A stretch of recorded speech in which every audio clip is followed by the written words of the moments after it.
Hello friends எல்லாரும் எப்படி இருக்கீங்க? இன்னைக்கு நான் உங்களுக்கு ஒரு சூப்பரான பொரியலுங்க. இது 5 நிமிஷத்துல பண்ணிடலாம்.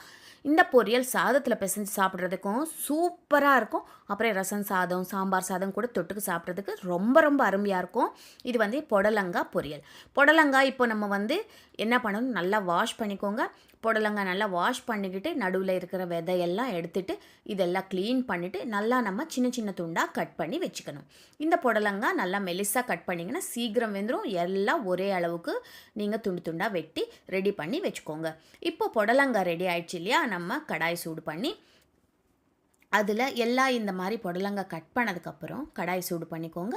இதில் ஒரு 2 ஸ்பூன் எண்ணெய் விட்டுக்கோங்க. ரொம்ப எண்ணெய் பிடிக்காதீங்க, ஒரு 2 ஸ்பூன் எண்ணெய் விட்டால் போதும். இதில் கடுகு போட்டுக்கோங்க. கடுகு நல்லா வெடிஞ்சதுக்கப்புறம் ஜீரகம் போட்டுக்கோங்க. அப்புறம் ஒரு காஞ்ச மிளகா, கொஞ்சம் கருவேப்பிலை, கொஞ்சம் பெருங்காயத்தூள் எல்லாம் போட்டுட்டு நல்லா தாளித்து விட்டுருக்கோங்க. இதில் ஒரு ஸ்பூன் கடலைப்பருப்பும் போட்டிருக்கேன். கடலைப்பருப்பு அப்புறம் உளுத்தம் பருப்பு கூட நீங்கள் போட்டுக்கலாம். கடலைப்பருப்பு மட்டும்தான் நான் போட்டிருக்கேன், உளுத்தம் பருப்பும் கூட போடலாம். இப்போ நல்லா இந்த நம்ம போட்ட கடலைப்பருப்பு அப்புறம் ஜீரகம் எல்லாம் வேகினதுக்கப்புறம் இதில் ஒரு காஞ்ச மிளகா, கொஞ்சம் கருவேப்பிலை சேர்த்துக்கோங்க. கருவேப்பிலை சேர்த்ததுக்கப்புறம் நம்ம கட் பண்ணி வச்சுருக்கோம் இல்லையா புடலங்காய், அந்த புடலங்காய் இதில் போட்டுருங்க. புடலங்காய் போட்டதுக்கப்புறம் நம்ம இது ஒரு கப்பு வெங்காயம், அதுவும் மெலிசாக கட் பண்ணி அதுவும் இதில் போட்டுக்கோங்க. ஒரு பெரிய வெங்காயம் எடுத்திருக்கேன் நான், 2 புடலங்காய் எடுத்துக்கேன். இது 3 பேருக்கு தாராளமாக போதும். இந்த பொரியல் 3 பேர்லேருந்து 4 பேர் நல்லா தாராளமாக சாப்பிட்லாம். ஒரு 1/4 கிலோ புடலங்காய் தான் நான் பண்ணியிருக்கேன் இன்றைக்கி. இப்போ இதில் மஞ்சத்தூள் அப்புறம் உப்பு எல்லாம் போட்டுக்கோங்க. மஞ்சத்தூள் போட்டு உப்பு போட்டதுக்கப்புறம் என்ன ஆகுனா, காய் சீக்கிரம் வெந்துடும். நம்ம போட்ட புடலங்காய் நல்லா சீக்கிரம் வெந்துடும். அதனால் நம்ம மூடி போட்டு ஒரு 5 நிமிஷம் அப்படியே விட்டுடலாம். நடுவில் கிளறிட்டே இருங்க.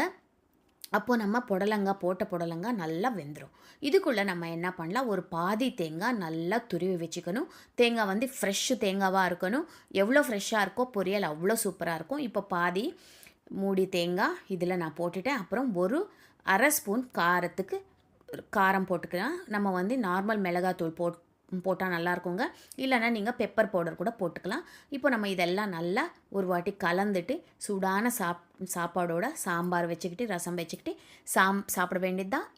சூப்பராக ரொம்ப ரொம்ப டேஸ்டியாக இருக்கும். கண்டிப்பாக ட்ரை பண்ணி பாருங்கள்.